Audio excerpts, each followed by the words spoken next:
नमस्कार, उत्तराखंड का एक खास बुलेटिन देख रहे हैं आप और मैं हूं आपके साथ चितवन शर्मा। तो चलिए शुरुआत करेंगे बुलेटिन की। केदारनाथ घाटी का जनादेश भारतीय जनता पार्टी के पक्ष में गया है। इस उपचुनाव को जीतने के लिए भारतीय जनता पार्टी पूरी ताकत झोंकती हुई नजर आई। वहीं केदारनाथ उपचुनाव के दौरान कांग्रेस ने नई दिल्ली में केदारनाथ मंदिर के शिलान्यास को मुद्दा बनाने पर पूरा जोर दिया, लेकिन केदारनाथ घाटी का जनादेश भारतीय जनता पार्टी के पक्ष में गया। केदारनाथ विधानसभा सीट पर प्रदेश में सत्तारूढ़ भारतीय जनता पार्टी की प्रतिष्ठा नहीं, विचारधारा भी दांव पर लगी थी। लेकिन विधानसभा चुनाव की बात करें तो बद्रीनाथ में हार के बाद उसे वैचारिक मोर्चे पर रक्षात्मक होना पड़ा था। पार्टी ऐसी असहज स्थिति दोबारा नहीं बनने देना चाहती थी, इसलिए पार्टी ने उपचुनाव पूरी ताकत के साथ जो है यहाँ पर देखा। 90,000 से अधिक मतदाता वाली केदारनाथ विधानसभा की जनता ने अपना जनादेश दिया। जनता ने भारतीय जनता पार्टी प्रत्याशी आशा नौटियाल को अपना विधायक चुन लिया है। इसी के साथ केदारनाथ विधानसभा में महिला प्रत्याशी की जीत का मिथक भी भारतीय जनता पार्टी ने दोहराया। सीएम पुष्कर सिंह धामी ने भी उपचुनाव का रुख भारतीय जनता पार्टी के पक्ष में कराने को लेकर ताकत झोंकने में कोई कसर नहीं छोड़ी थी। आपदा से प्रभावितों के लिए विशेष पैकेज से लेकर विस क्षेत्र में भी यहाँ पर अगर विधानसभा क्षेत्र की बात की जाए तो उस क्षेत्र के विकास से जुड़ी योजनाओं की स्वीकृति तक के लिए निर्णय फटाफट लिए गए। चुनाव की घोषणा से पहले ही केदारनाथ की जनता के बीच में बार बार पहुंचे और प्रचार के आखिरी दिन तक उन्होंने डेरा जमाया। इस जीत के बाद भारतीय जनता पार्टी के नेताओं ने मुख्यमंत्री आवास पर खुशी के पटाखे फोड़े और मिठाइयां बांटकर जीत का जश्न मनाया। जीत के इस जश्न में मुख्यमंत्री पुष्कर सिंह धामी भी खुद शामिल हुए। ऐतिहासिक जीत कहीं ना कहीं भारतीय जनता पार्टी की इस सीट पर हुई है। काफी देर से कई मुद्दे इस सीट को लेकर बनते रहे, लेकिन आखिरकार भारतीय जनता पार्टी जो है वो केदारनाथ उपचुनाव में विजय रही है। इस खबर पर अधिक जानकारी देने के लिए धनराज गर्ग हमारे साथ ज्वाइन कर चुके हैं। उनसे जानने की कोशिश करेंगे किस तरीके का उत्साह, किस तरीके का माहौल केदारनाथ में देखने को मिल रहा है। धनराज, बताइएगा किस तरीके का उत्साह वहाँ पर देखने को मिल रहा है भारतीय जनता पार्टी के कार्यकर्ताओं में। जी बिल्कुल, देखिए जो केदारनाथ का उपचुनाव है उसमें कहीं न कहीं बीजेपी की जो प्रत्याशी रही हैं आशा नौटियाल, उन्होंने जीत हासिल कर ली है और 5,000 से भी अधिक वोटों से ये जीत हासिल की गई है। और वहीं देखिएगा कि जिस तरह के मुद्दे लगातार केदारनाथ को लेकर चल रहे थे, लेकिन कहीं न कहीं बीजेपी की जो साख है वो दांव पर लगी हुई थी और उसमें कहीं न कहीं सफल मुख्यमंत्री पुष्कर सिंह धामी होते हुए नजर आए। क्योंकि देखिएगा कि जीत हासिल करने के बाद अब जश्न का माहौल कहीं न कहीं बीजेपी में है तो उदासी कांग्रेस में देखने को मिल रही है। यदि मैं बीजेपी मुख्यमंत्री पुष्कर सिंह धामी की बात करूं तो उनके आवास पर भी अभी पटाखे फोड़कर और इसके साथ ही मिठाई वितरित कर खुशी का इजहार किया गया है और वे बीजेपी कार्यालय में भी इस समय जश्न का माहौल है और लगातार जो बीजेपी के कार्यकर्ता है वो ढोल के पर थिरकते हुए नजर आ रहे हैं। धनराज, बताइएगा कितने वोटों के अंतर से भारतीय जनता पार्टी को जीत यहाँ पर दर्ज की गई है? कितने वोटों की जी बिल्कुल, देखिए जो जीत हासिल हुई है उसमें लगभग 5,000 से भी अधिक वोटों से जीत हासिल आशा नौटियाल ने की है और एक बड़ा रिकॉर्ड ये कहीं ना कहीं कहा जा सकता है, क्योंकि देखा जाए तो जो बीजेपी के नेता हैं वहाँ से लगातार जीतते आए हैं और अब एक बार फिर बीजेपी ने ही ये सीट हासिल की है, तो इससे कहीं ना कहीं खुशी का माहौल बीजेपी में देखने को मिल रहा है और केदारनाथ को एक अपना विधायक भी आज कहीं ना कहीं मिल चुका है। धनराज, बताइएगा कांग्रेस पार्टी की हार की अगर बात की जाए, उनको हार का सामना करना पड़ा क्या? उसके बाद उनके द्वारा कुछ कहा गया? क्योंकि लगातार उनके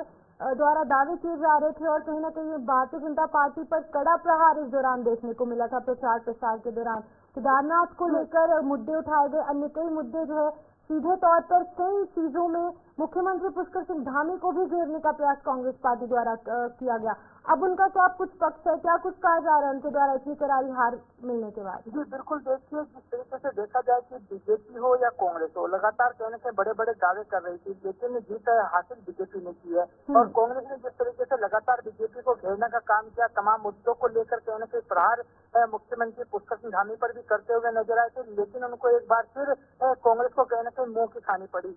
लेकिन अब देखें तो जो कांग्रेस के नेता हैं वो कहीं ना कहीं ये कह रहे हैं कि जनता जनार्दन है और जो जनता का आदेश हुआ है उसका वो कहीं ना कहीं कहा जाए तो उसको स्वीकार करते हैं, क्योंकि जनता ने ही कहीं ना कहीं वोट देकर आज कांग्रेस को वो करारी हार का सामना करा है। लेकिन वही कांग्रेस के नेताओं का ये भी कहना है कि इसकी पूरी समीक्षा की जाएगी कि आखिर किस कारण से जो है केदारनाथ में हार देखने को मिली। क्योंकि पिछले जो उपचुनाव की बात करें, चाहे हम बद्रीनाथ के उपचुनाव की बात करें या मंगलौर के चुनाव की बात करें, तो वहाँ पर कहीं न कहीं कांग्रेस को जीत हासिल हुई थी। लेकिन अब केदारनाथ में कांग्रेस को एक बार फिर हार का मुंह देखना पड़ा है, तो इसकी समीक्षा जरूर की जाएगी।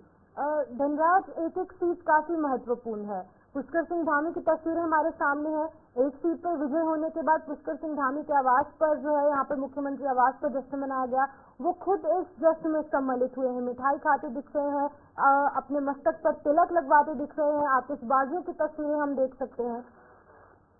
जी बिल्कुल, देखिए जश्न का माहौल जरूर है, क्योंकि इस चुनाव को लेकर कहीं न कहीं मुख्यमंत्री की साख भी दांव पर लगी हुई थी। और जिस तरीके से जीत हासिल की है बीजेपी ने, तो कहीं न कहीं मुख्यमंत्री की साख भी बची है, और उसके साथ ही एक रुतबा भी कहीं न कहीं बीजेपी में जो है मुख्यमंत्री पुष्कर सिंह धामी का बढ़ता हुआ नजर आएगा। क्योंकि देखा जाए तो अभी लोकप्रिय मुख्यमंत्री के रूम में कहीं न कहीं मुख्यमंत्री पुष्कर सिंह धामी को माना जाता है। और लगातार आप देखिएगा कि जिस तरीके से जीत हासिल करते हैं मुख्यमंत्री, उनके नेतृत्व में कहीं न कहीं चुनाव लड़ा गया था केदारनाथ का, और उसको जीत भी हासिल की है। धनराज, बताइएगा एक बार फिर से भारतीय जनता पार्टी उत्तराखंड में सबसे बड़ी पार्टी निकलकर सामने आई है।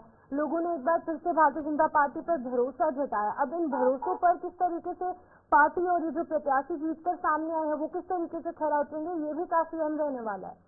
जी बिल्कुल, देखिए कहीं न कहीं जनता अपना जो नेता चुनती है वो इसलिए चुनती है कि ताकि उनके जो रुके हुए काम है, विकास कार्य हैं, उनको वो कर सके। और लगातार कहीं न कहीं केदारनाथ के अंदर आप देखिएगा कि तमाम तरह के विकास कार्य मुख्यमंत्री पुष्कर सिंह धामी की तरफ से किए गए। और खासकर लगाव जो प्रधानमंत्री नरेंद्र मोदी का केदारनाथ से है, उसको लेकर भी कहीं न कहीं बीजेपी को यहाँ वोट मिला है।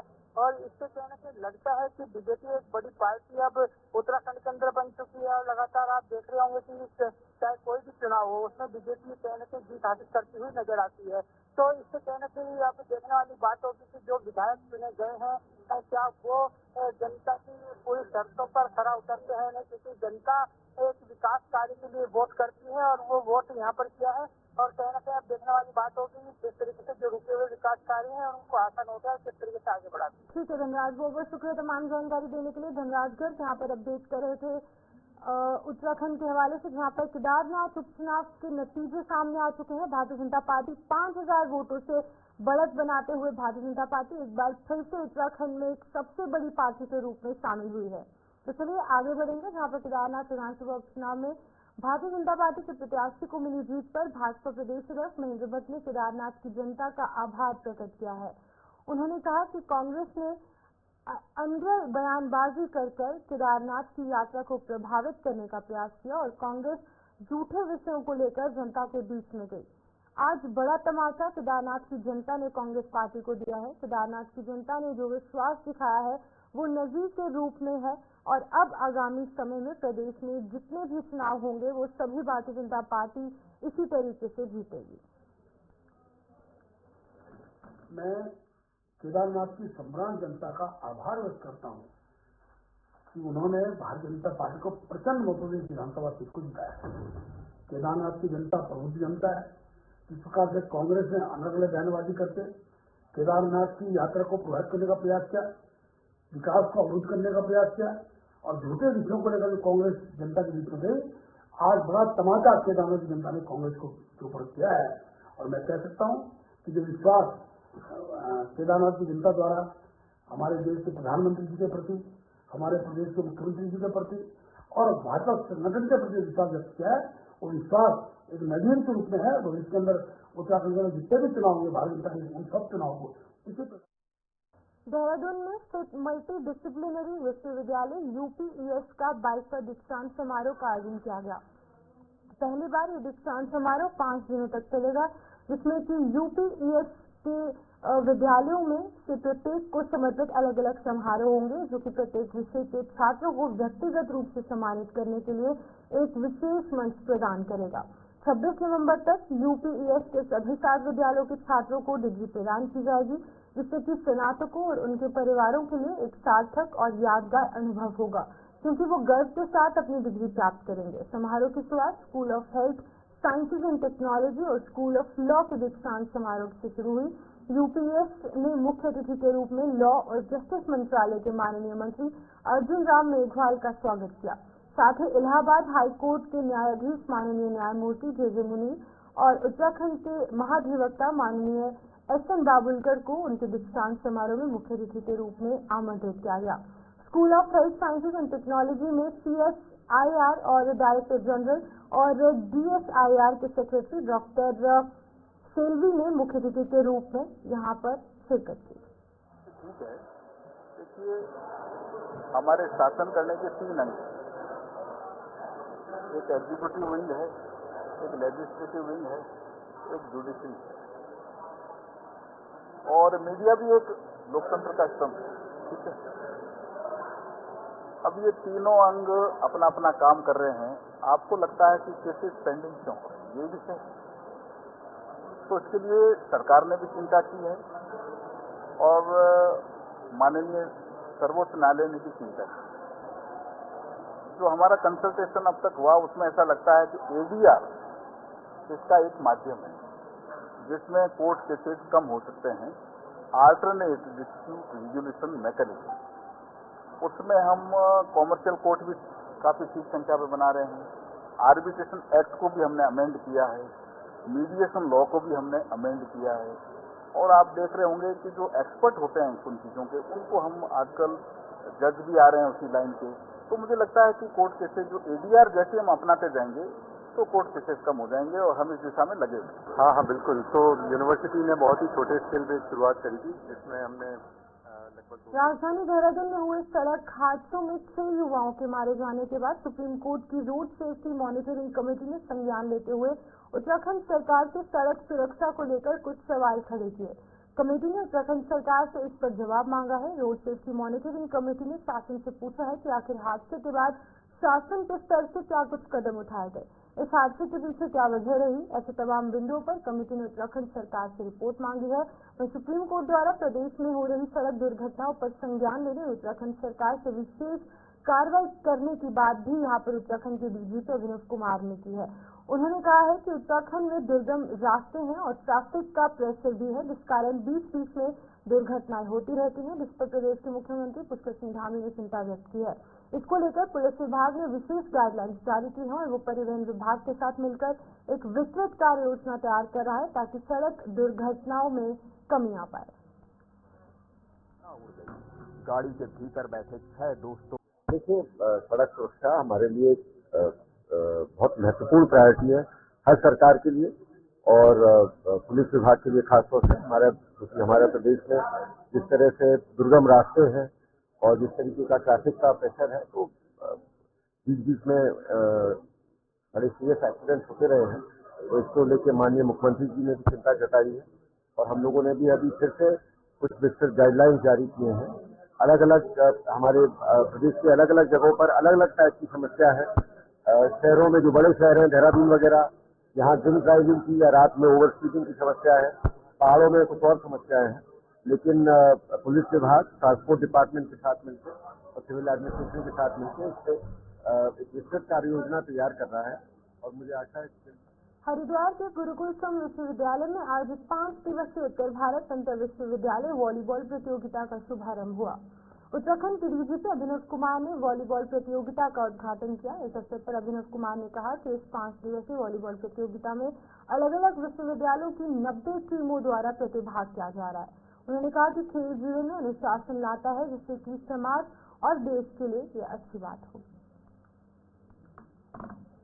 हमारे प्रदेश की, हमारे देश की एक बहुत इम्पोर्टेंट यूनिवर्सिटी है और मुझे बड़ी खुशी है कि यहाँ पर अंतर यूनिवर्सिटी पुरुष वर्ग के आज वॉलीबॉल प्रतियोगिता का आयोजन किया जा रहा है। 90 से अधिक यूनिवर्सिटीज और देश भर की 90 से अधिक यूनिवर्सिटी से यहाँ लड़के आए हैं खेलने के लिए और अभी आपने देखा किस उत्साह के साथ यहाँ पे मार्च पास्ट हुआ और ओपनिंग सेरेमनी हुई और मुझे पूरा विश्वास है अगले 4 दिनों में बहुत हाई क्वालिटी का यहाँ पे पार्टिसिपेशन होगा, बहुत उच्च कोटि की खेल भावना के साथ ये टूर्नामेंट आयोजित होगा। और आने वाले दिनों में जो हमारे यहाँ उत्तराखंड में आपको पता ही है 2 महीने बाद राष्ट्रीय खेलों का आयोजन हो रहा है और माननीय मुख्यमंत्री जी द्वारा खेलों को विशेष रूप से प्रोत्साहन दिया जा रहा है। हर प्रकार से खेल नीति लाई गई है, उसमें खिलाड़ियों को प्रोत्साहन। तो इस प्रकार के आयोजनों के माध्यम से मैं समझता हूँ हमारे प्रदेश में खिलाड़ियों की खेल क्षमता को विकास के कई नए अवसर मिलेंगे और मतलब युवाओं में अगर खेलों के प्रति सही भावना का संचार होगा तो आगे चल के मैं समझता हूँ समाज के लिए भी और देश के लिए भी एक बहुत अच्छी बात हो। हरिद्वार से लगातार ये उठा रहे हैं ऋषभ पंत हो, खिलाड़ियां हो, मनीषा चौहान हो, लगातार इस तरह के खिलाड़ी निकल के आ रहे हैं। देखिए ये अगेन मैं कहूँगा ये तो हरिद्वार के सौभाग्य की बात है कि ये सिर्फ न सिर्फ ऋषि मुनियों की भूमि है बल्कि हमारे प्रतिभावान खिलाड़ियों की भी जन्मस्थली है, कर्मस्थली है। और मैं यही आशा करता हूँ जो नई खेल नीति आई है उससे भी प्रोत्साहित होकर यहाँ हरिद्वार जनपद के और अधिक संख्या में युवक और युवतियां जो है खेलों में हिस्सा लेंगे। सर इससे बच्चे से भी सुधार होगा। बिल्कुल, मेरा मानना यह है कि अगर हमारे समाज में खेलों के प्रति रुचि बढ़ेगी तो बाकी जो और समस्या। उत्तराखंड में पंचायत का कार्यकाल 27 नवंबर को खत्म होने जा रहा है, जहां पर प्रदेश में 1.5 साल से अभी तक निकाय चुनाव नहीं हुए हैं। तो क्या समय पर पंचायत चुनाव हो पाएंगे, ये एक बड़ा सवाल है। कांग्रेस के पूर्व अध्यक्ष प्रीतम सिंह ने कहा है कि जिस सरकार द्वारा 1.5 साल से निकाय चुनाव न करवाया हो वो सरकार पंचायत चुनाव जो है वो टाइम पर नहीं करवा पाएगी। प्रदेश सरकार हर चुनाव अपने फायदे के अनुसार करवाना चाहती है। जनता की परेशानी से प्रदेश सरकार को कोई मतलब नहीं है। सरकार अभी तो जो निकाय चुनाव है उसको जो है नहीं करा पा रही है। रोज जो है कहती है कि हम शीघ्र जो है चुनाव कराने का काम करेंगे, लेकिन अभी तक जो है चुनाव की जो घोषणा होनी चाहिए थी वो नहीं हो पाई। जो अभी सरकार क्यों डरी हुई है, सहमी हुई है। आम जन जो है सरकार के खिलाफ जो है सड़कों पर उतरने का काम कर रहे हैं। लोगों के मन में आक्रोश है और भाजपा को सबक सिखाना चाहते हैं, इसलिए चुनाव टाल रही है। पंचायत चुनाव तो अब उसके बाद होना है, तो अभी जब निकाय चुनाव नहीं है तो पंचायत चुनाव कैसे हो पाएंगे। देवभूमि उत्तराखंड में 4 धाम यात्रा के समापन के बाद अब शीतकालीन यात्रा शुरू करने की मांग उठाने जो है वो शुरू कर दी गई है। शंकराचार्य स्वामी अविमुक्तेश्वर आनंद का कहना है कि सरकार को 4 धाम यात्रा के शीतकालीन गद्दी स्थल पर शीतकालीन 4 धाम यात्रा शुरू कर देनी चाहिए। वहीं इस बाबत बद्री केदार मंदिर समिति के अध्यक्ष अजिंद्र अजय का कहना है कि सरकार शीतकालीन गद्दी स्थलों पर 4 धाम यात्रा शुरू करने के लिए मूलभूत विकास स्थापना के लिए कार्य कर रही है। मुख्यमंत्री पुष्कर सिंह धामी के नेतृत्व में प्रथम चरण के कई कार्य पूर्ण होने की और है, जैसे ही सरकार से मूलभूत अवस्था अपने कार्यों को पूर्ण कर लिए जाएंगे, उसके बाद शीतकालीन यात्रा पर सरकार जल्द फैसला लेगी। देखिए, प्रदेश सरकार के स्तर से, माननीय मुख्यमंत्री जी के स्तर से, बद्रीनाथ केदारनाथ मंदिर समिति के स्तर से जो हमारी शीतकालीन यात्रा है उसको बढ़ावा देने के लिए निरंतर प्रयास किए जा रहे हैं।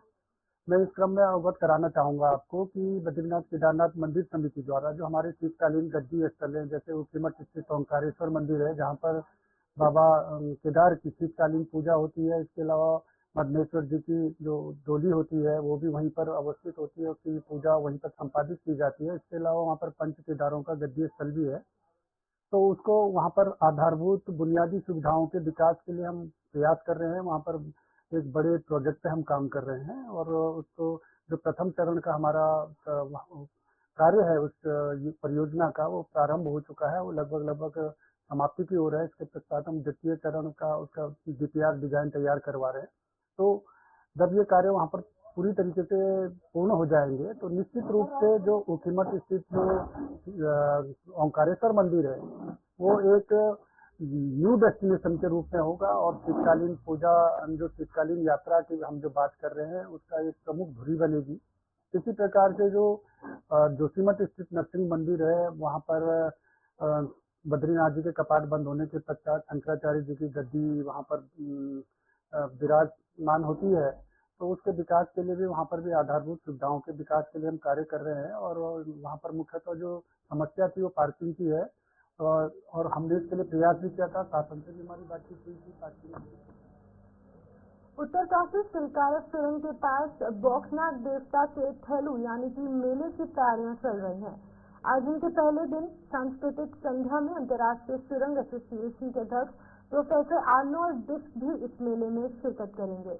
वो 24 नवंबर यानी कि आने वाले कल को ब्रह्मखाल पहुंच जाएंगे। इसको लेकर उन्होंने एक संदेश भी जारी किया है और बौखनाथ देवता के 3 वर्ष में होने वाले मेले में भी वो शामिल होने की बात उन्होंने कही। बौखनाथ देवता मेले के संरक्षक वेद प्रकाश बिजलीवान ने बताया है कि 25 नवंबर की शाम 5 से रात 10 बजे तक चिलकारा सुरंग के पास जागर सम्राट प्रीतम भरत राम की संगीत संध्या होगी। इसमें सुरंग के अंदर 17 दिन तक फंसे श्रमिकों को भी आमंत्रित किया जाएगा। Hello everyone, my name's Arnold Dix and I just want to thank the committee for including me in the wonderful celebrations to mark 1 year since the miraculous rescue of 41 men and no one injured there on the mountain, in the mountain. And I'm coming back to join in the celebrations on the 25th of November and I'm looking forward to a wonderful cultural night featuring the iconic Pritam Bar Wat Phram Jai. And last time I was in Silkiara, I was at the temple giving thanks for what I believe was the miracle that occurred, and I'm looking forward to celebrating again 1 year later. See you on the 20th of November. Lalkuan के railway station तिराहे पर एकत्रित हुए कांग्रेस कार्यकर्ताओं द्वारा गौतम अडानी को सबसे बड़ा भ्रष्टाचारी बताते हुए अडानी और भारतीय जनता पार्टी सरकार के खिलाफ जमकर नारेबाजी की गई। इस दौरान कांग्रेस कार्यकर्ताओं ने अडानी का पुतला फूंका। इस दौरान कांग्रेस नेताओं ने मोदी सरकार पर आरोप लगाते हुए कहा कि भारतीय जनता पार्टी की सरकार केवल 2 लोगों यानी कि गौतम अडानी और अनिल अंबानी के लिए ही काम कर देश के तमाम संसाधनों को उन्हें सौंप रही है। इस दौरान वक्ताओं ने कहा कि प्रदेश सरकार बिजली के स्मार्ट मीटर लगाकर उपभोक्ताओं का शोषण करना चाहती है, इसलिए कांग्रेस उत्तराखंड में अडानी से स्मार्ट मीटर लगाने का डटकर विरोध करेगी और ये मीटर किसी भी कीमत पर नहीं लगाने दिए जाएंगे। हमारी जो है अडानी का भ्रष्टाचार जनजाहिर हो गया अमेरिका से, क्योंकि भारत में रहती है क्योंकि उनकी दोस्ती बहुत तगड़ी है, तो इससे यहाँ तो नहीं हो पा रहा था। लेकिन जो अमेरिका ने उनके भ्रष्टाचार का खुलासा किया है, हम मांग करते हैं क्योंकि वहाँ की सरकार ने उनके खिलाफ अरेस्ट वारंट जारी किया है, इसके हिसाब से उनको यहाँ अरेस्ट करना चाहिए। दूसरा हमारी मांग है जो स्मार्ट मीटर अडानी गई है, जो सबसे बड़ा भ्रष्टाचारी है इस देश का, इसने विश्व स्तर पर भ्रष्टाचार किया है, इसके द्वारा जो स्मार्ट मीटर लगा के गरीब जनता का शोषण किया जा रहा है, इसको हम कतई नहीं कहेंगे। हमें स्मार्ट मीटर बिल्कुल नहीं चाहिए, हमें रेगुलर मीटर चाहिए। जो यूपीसीएल लगाता है वो व्यवस्था बनी रहनी चाहिए। हम इसका सड़क से लेकर सदन तक इसका विरोध करेंगे। 2300 करोड़ उसने जो खरीद दी है, जो पूरे 16 करोड़ देश में लग रहे हैं, उसके लिए अपने पैनल लगाने के लिए 2300 करोड़ घूस दी है। पूरा अमेरिका मतलब यहाँ का सिस्टम मतलब फेल हो गया। अमेरिका ने उसके खिलाफ रिपोर्ट वारंट जारी करी है, उसके लिए गिरफ्तारी वारंट जारी है। मगर हमारे जो देश के प्रधानमंत्री हैं वो जैसे हमारे राहुल गांधी कहते हैं कि 2 आदमी की सरकार यहाँ पर चल रही है, अडानी अंबानी, इनको पूरा करने के लिए गरीबों का पूरा शोषण किया जा रहा है। गरीब और गरीब होता है, अमीर और अमीर होता है। हमारी मांग है कि इनको तुरंत गिरफ्तार किया जाए, गौतम अडानी को। और जो स्मार्ट मीटर लग रहे हैं कि भैया स्मार्ट मीटर का मतलब क्या है? जब मीटर की एक व्यवस्था बनी हुई है, पहले बिल 2 महीने में आता था, अब घरेलू बिल 1 महीने में आ रहा है और उससे 2 बिल आ रहा है। अब कह रहे स्मार्ट मीटर लगाएंगे हम। स्मार्ट मीटर मतलब क्या है? भाई अगर रात में लाइट चली गई, आज में पैसा नहीं है तो मतलब रात को ही लाइट बंद हो जाएगी उनकी। हम इसका पूरा हम इसका फोटो से विरोध कर रहे हैं। यहाँ पर तब डाली जी अपना अमेरिका में वहाँ पर 22 करोड़ घूस देते हुए पकड़े जाते हैं और वहाँ पे भारतीय अधिकारी जो भी हैं उनको घूस देते हैं और अपना जो यहाँ के सौर ऊर्जा पैनल हैं इनके बारे में वो घूस देते हैं वहाँ पर। और वहाँ पर जिससे विरोध अमेरिका में गौतम अडानी और उनके 6 लोगों पर कार्रवाई की जाती है। तो इसलिए आज हम लोग इसका पुरजोर विरोध कर रहे हैं, जिसका केंद्र ने 2 समझौते किए गए, 200 करोड़ रुपये एक अंबानी, ये है डबल इंजन। अडानी अंबानी के हाथ में ये डबल इंजन की सरकारें, चाहे प्रदेश की सरकार हो चाहे केंद्र सरकार हो, हाथ में बिक चुकी है। उसी का एक नमूना है कि 22,000 करोड़ जो अमेरिका ने एक सौर ऊर्जा, जो आपको देखा होगा वर्तमान समय में पूरे देश में सौर ऊर्जा का कार्यक्रम चल रहा है, उस सौर ऊर्जा को लगाने के लिए महंगी बिजली किसको मिले? हम लोग आम जनता को मिले। इसे 22,000 करोड़ की जो घूस वो अमेरिका में दे सकता है, तो आप लगाइए, इस बात का अनुमान लगाइए कि भारत में क्या होता होगा, भारत में क्या होता होगा। ऐसे अंबानी के मीटर पूरी सरकारें, प्रदेश सरकार हो, केंद्र सरकार हो, डबल इंजन की सरकारें जहाँ चलाएं। तो चलिए उत्तराखंड के इस बुलेटिन में फिलहाल इतना ही। मुझे दीजिए इजाजत और आप बने रहिए गुलिस्तान न्यूज़ के साथ।